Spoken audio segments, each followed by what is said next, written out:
தமிழுடைய சுவையை வாசிப்பில் உணரணும் அப்படின்னா வேள்பாரி புத்தகத்தை ஒரு முறை படிங்க. இதில் வரக்கூடிய தமிழ் வார்த்தைகள் எல்லாமே புதுமையாக இருக்குது, சுவைச்சு சுவைச்சு படிக்கிற மாதிரி இருக்கு. அதுவும் மனசுக்குள்ள படிக்கிறத விட வாய் விட்டு வாசிச்சு படிக்கும்போது அந்த சுவையை முழுமையா உணர முடியும். ஒரு முறையாச்சும் வேள்பாரி புத்தகத்தை வாய் விட்டு படிச்சு பாருங்க. ரஜினி சார் என்ன புத்தகம் படிக்க சொன்னாலுமே நான் கண்டிப்பா அதை படிச்சு முடிப்பேன். அப்படிதான் பொன்னியின் செல்வன், யோகி புத்தகம்லாம் படித்தேன், நல்லா இருந்துச்சு. இப்போ ரீசெண்டாக வேள்பாரியை பற்றியுமே பேசியிருந்தாங்க இல்லையா, ஸோ உடனே படிக்கணும்னு சொல்லி புத்தகத்தை நான் வாங்கிட்டேன். வாங்க படிக்கலாம். புத்தகம் எப்படி இருக்குது, புத்தகம் என்ன சொல்ல வருது, அதே மாதிரி புத்தகத்துக்கு சில நெகட்டிவான ரிவ்யூவுமே வருது இல்லையா, அதை பற்றியுமே பார்க்கலாம். முதல்ல இந்த புத்தகம் பொன்னியின் செல்வன் மாதிரி இருக்கு. தமிழில் அதிகம் பேருக்கு தெரிஞ்ச புத்தகம் பொன்னியின் செல்வன், அடுத்த புத்தகம் வேள்பாரி. ஆனால் ஒரு உண்மையை சொல்லணும் அப்படின்னா பொன்னியின் செல்வனையும் வேள்பாரியையும் ஒப்பிட முடியாது. ஒப்பிட்டு இதான் முதல்ல இது கீழேன்னு சொல்லி ஒப்பிடவே முடியாது. கல்கி செதுக்கின பொன்னியின் செல்வன் ஒரு பிரம்மாண்டமான தனி படைப்பு, அதே மாதிரி வேள்பாரி தனி படைப்பு. ரெண்டையும் ஒப்பிட்டு இது பெருசு இது கீழேன்னு சொல்லிடவே முடியாதுங்க. ஓகே, இப்போ டைம் 7 o'clock ஆகுது. நான் புக்கை படிக்க ஸ்டார்ட் பண்ணுறேன். எடுத்ததுமே என் கண்ணை கவர்ந்த ஒரு விஷயம் பார்க்குறீங்க அப்படின்னா இந்த புத்தகத்தோட குவாலிட்டி தான். அந்த க்ரீமி பேப்பர் கொடுத்துருக்காங்க. அதை டச் பண்ணும் போதே ஒரு நல்லா இருக்குங்க. ஏன்னா எல்லா புத்தகத்திலும் இது கிடைக்காது இல்லையா, ரேராக தான் கிடைக்கும். புத்தகத்தை திறந்ததுமே நம்ம கண்ணில் படுறது அழகழகான ஓவியங்கள் தான். மாசே அவர்கள் ஓவியத்தின் மூலியமா ஒரு கதையை சொல்ல வராங்க. எழுத்துக்கள் ஒரு கதையை சொல்லுது அப்படின்னா அந்த ஓவியங்கள் ஒரு கதையை நிச்சயமாக நமக்குள்ள கடத்துது. நிச்சயமாக அந்த ஓவியத்தை ஒரு 5 நிமிடமாச்சும் பார்த்துட்டு தான் அடுத்த பக்கத்தையே திருப்ப முடியுதுங்க. அவ்வளவு அழகழகான ஓவியங்களை வரைஞ்சிருக்காங்க. ஓவியம் வரைகிறது அவ்வளவு ஈஸியான விஷயம் கிடையாது, அதுக்கு மிகப்பெரிய பயிற்சி தேவை. ஸோ இவ்வளவு ஓவியங்களை அழகழகா வரைஞ்சி கொடுத்துருக்காங்க. அது ரொம்ப ரொம்ப அழகா இருக்கு. வேள்பாரி புத்தகம் ஸ்டார்ட் ஆகும்போது பரம்பு மலையில கபிலர் ஏறுற மாதிரி தான் ஸ்டார்ட் ஆகுது. நீலனை யார் அனுப்புறாங்க அப்படின்னா வேள்பாரி தான் அனுப்புறாங்க.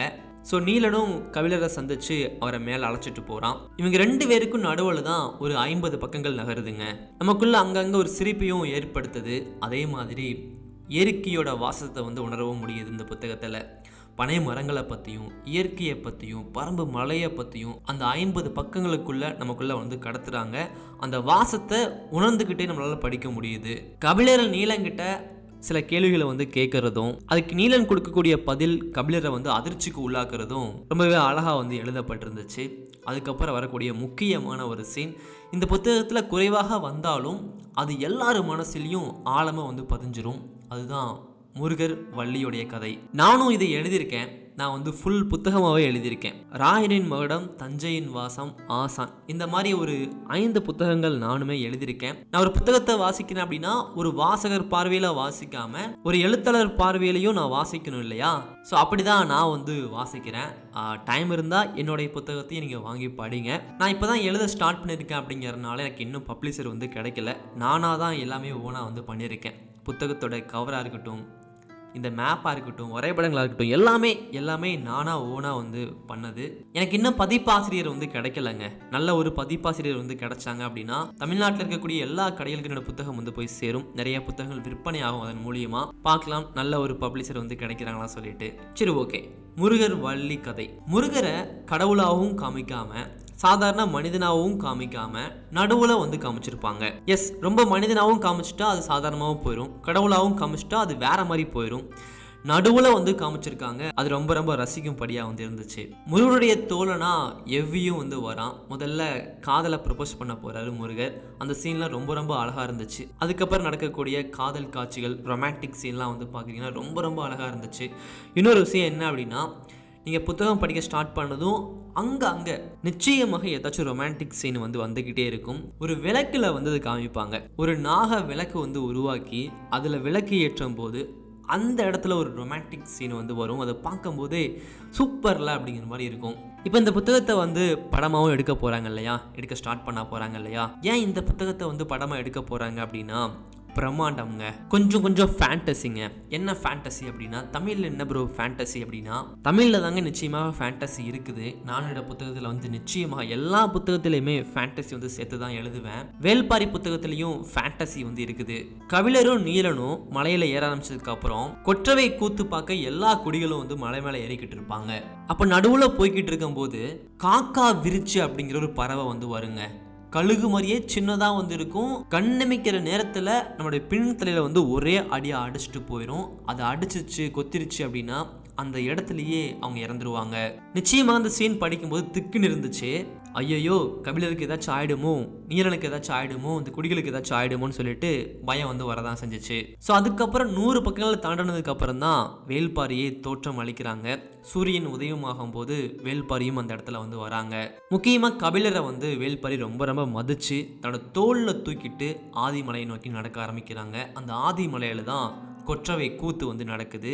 முக்கியமாக இந்த கதை ஏன் எழுதப்பட்டுச்சு அப்படின்னா வேள்பாரிக்காகவும் வேள்பாரி புகழை வந்து காட்டுறதுக்காகவும் எழுதப்பட்டுச்சு. அப்படி எழுதும் போது ஒரு புகழை எழுதும் போது இன்னொரு புகழ் வந்து கீழே வந்து போயிருங்க. வரலாற்று புனைவு நாவல் அப்படின்னா அது அப்படிதான் இருந்திருக்கு இப்போ வரைக்கும். பொன்னியின் செல்வன்ல சோழர்களை பற்றி பெருமையாக காட்டும் போது பாண்டியர்களை நிச்சயமாக கீழே தான் காமிச்சிருப்பாங்க இல்லையா. ஆனால் வேள்பாரி புத்தகத்தில் வந்து பார்க்குறீங்க அப்படின்னா சோழர், சேரர், பாண்டியர் மூவேந்தர்களும் எதிர்த்து வேள்பாரி வந்து சண்டை போடுற மாதிரி தான் இந்த புத்தகம் வந்து அமைஞ்சிருக்கு. நான் இப்போ வரைக்கும் பாகம் 1 மட்டும் தான் படிச்சிருக்கேன். அதை படித்த வரைக்கும் பாண்டியர்களும் சேரர்களும் யவனர்கள் கூட வர்த்தகம் வந்து பண்ணுறாங்க. முத்துக்களை வச்சும் மிளகை வச்சும் வர்த்தகம் வந்து பண்ணுறாங்க. அப்போ சோழர்களுக்கு வந்து கொஞ்சம் கஷ்டமாக இருக்குது. ஏன்னா இவங்க 2 பேர் மட்டும் வளர்ந்துகிட்டே இருக்கிறாங்க, நம்ம அப்படியே இருக்கிறோமே அப்படி சொல்லிட்டு. ஸோ சோழர்கள் கண்ணு வந்து பரம்பு மலைக்கு வந்து போகுது. பரம்பு மலையை சுற்றி இருந்த எல்லா குடிகளும் இந்த மூவேந்தர்களுடைய ஆட்சினால கொஞ்சம் கொஞ்சமா அழிக்கப்பட்டு பரம்பு மலை மேலே ஏறிட்டாங்க. ஸோ எல்லா பொக்கிஷங்களுமே அந்த மலையில தான் இருக்குது, அதை எடுத்துட்டா போதுன்னு சொல்லி சோழர்கள் வந்து நினைக்கிற மாதிரியும் இந்த புத்தகத்தில் வந்து சொல்லப்பட்டிருக்கு. ஸோ அது உண்மையா இல்லையான்னு சொல்லி கேட்டீங்க அப்படின்னா வரலாறு படி நிறைய குழப்பங்கள் வந்து வரதான் செய்யும். எல்லா புத்தகங்களையும் குழப்பங்கள் வந்து வரதான் செய்யும். ஆனால் ஒரு புத்தக உலகத்தில் நீங்கள் இருக்கிறீங்க, ஒரு நல்ல புத்தகம் வாசிக்க ஆசைப்படுறீங்க, நல்ல ஒரு தமிழ் புத்தகத்தை நல்ல ஒரு தமிழ் வார்த்தைகளை படிக்க ஆசைப்படுறீங்க அப்படின்னா நிச்சயமாக வேள்பாரியை படிக்கலாம். இது தமிழுக்கு எதிராக எழுதப்பட்ட புத்தகம் அப்படிலாம் வந்து கிடையாதுங்க. தமிழுக்காக எழுதப்பட்ட புத்தகம் தான். அதில் சின்ன சின்ன பிழைகள் மட்டும் அங்கங்கே இருக்குது. நீங்கள் ஃபஸ்ட் டைம் புக்கு படிக்கிறீங்க அப்படின்னா அதெல்லாம் கண்ணுக்கு வந்து தெரியாது. ஸோ தமிழுடைய சுவையை நீங்கள் சுவைச்சு வாசிக்கணும் அப்படின்னா வேள்பாரி தாங்க. டைம் இருந்தால் புத்தகம் வந்து படித்து பாருங்க. ஒரு டைம் படிக்கிறத விட 2 முறை படித்தாதான் புத்தகத்தை பற்றி நல்லாவே புரிஞ்சுக்க முடியும். 2 முறை படிக்கிறதுக்கும் போர்லாம் அடிக்க மாட்டுது. நிறைய புது புது தமிழ் வார்த்தைகள் வந்து இருக்குது. அப்படிங்கிறதுனால திரும்ப படிக்கும்போது புதுசாக படிக்கிற மாதிரி தான் இருக்குது. ஸோ ரொம்ப ரொம்ப அழகான ஒரு புத்தகம். டைம் இருந்தால் நிச்சயமாக வாசித்து பாருங்கள்.